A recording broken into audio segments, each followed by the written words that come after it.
Good morning, friends. I want to talk about your relationship to suffering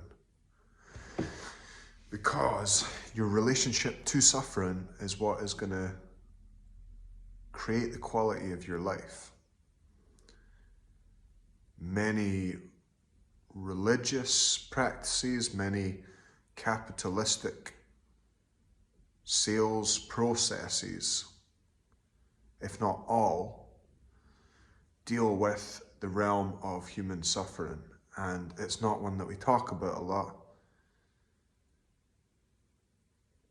But if you really think about it, everything we do is to get a feeling, and everything that we don't do is to avoid a feeling, if you really break it down. If I avoided coming on the camera and talking right now, the reason would be I wanted to avoid a particular emotion, be that the emotion of discomfort, be that the emotion of shame or fear. Or if I sit down and choose to speak to the camera, that's in pursuit of a feeling. That feeling could be connection. It could be purpose. But my point is, the concept of suffering is not one that we talk much about in the West anyway. Culturally, it's not seen as appropriate to discuss it. What is seen as appropriate, however, is in the West is the pursuit of security. If you look at most of the constructs that we use as a species, like jobs, mortgages, housing, they're all attempts at a feeling of security. And the reality is, there is no security. Life is groundless. To give an example, someone in my family recently, as a homeowner, had a situation where they bought a house and they were renting that house out, and the idea of that for them was to create security in the sense that they owned a house, and also security in the sense of money coming in from a tenant. And then water came into the house, the foundation of the house broke, and literally their house is redundant, it's gone. And that was almost, it's like God's way of saying, you can't control security for yourself. It's not something you can control, because you can marry someone and love them, and they can die. You can have a parent who gives you security and they can die. And yet every single industry in the West, if you break it down, that's what they're selling. A mortgage company is selling you the concept of home, when really, how can you sell something which can be taken away at any minute?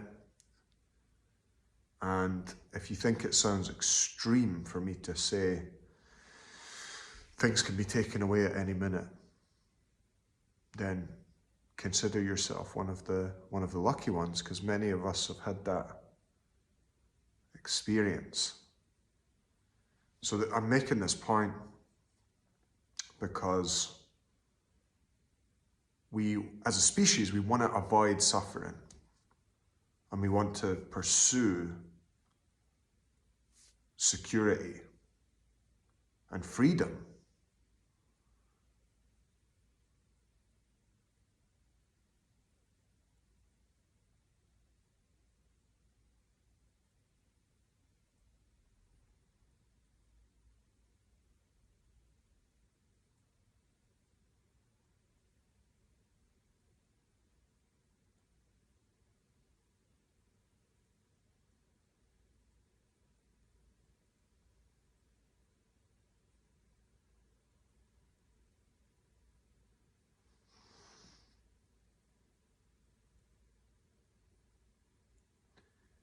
And your relationship to suffering is what is going to create your life. That's what I believe. And yet, no one talks about suffering as a concept, and no one, well, not no one, but in the West, we tend to use the world as a kind of vending machine to just avoid suffering, be that with housing or relationships or work or money or whatever. And instead, what I want to do is invite you to think about suffering in your life as fuel. Something that you can use as fuel. Because if you spend your life trying to avoid suffering, you're then in a prison of your own creation. If you only go to the gym when you feel like going to the gym, you're in a prison. If you only show up for your business when you feel like showing up for your business, you're in a prison. If you only post on social media when you feel like posting on social media, if you only sit in front of the camera when you feel like sitting in front of the camera, you're in a prison. I'd rather be in a prison that I've created, which lives in line with my values and moves me closer to my values, than whatever prison society in the world has created for me. To clarify the term prison, what I mean is I could live in and lots of people do, relationship or a job which doesn't align with my values as a person, because it gives me a false sense of security in the world.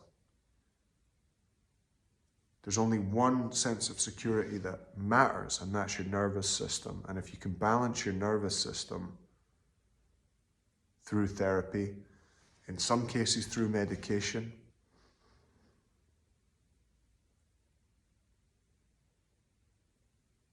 then you can choose your prisons consciously. And the irony is, when you choose your prison, you get security and you get freedom. And what is choosing your prison other than just the willingness to experience a particular flavor of suffering? So how you experience suffering and what you make it mean in your life is what defines the quality of your life. Because you're kind of suffering no matter what. If you're avoiding suffering, you're still suffering. It's still included in the mix. It's still there. If you're embracing suffering, you're still suffering, but it's like running through the world with an open heart. And it's the suffering of an open heart rather than the suffering of a closed heart. And that's what I want to invite you right now in this video to think about is your suffering the suffering of a warrior with an open heart who's walking through their life playing to win, Or is your suffering scar tissue? Are you closed over?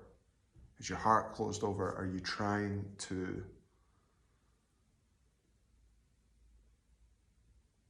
just not hurt? And so many of us I see are just trying to not hurt. And I think you were meant for more than trying to not hurt. I think you were meant for wholehearted, open-hearted living. And I want to invite you to think about that. If you think this talk has been worth $1.50, I want you to join my club. And we have hours and hours of content. We've got a community in there, and we would welcome you in. And we talk about this stuff on the inside of there all the time. Love to see you there. Click the link in the description or message me, club, and I'll send you a link. Have a great day.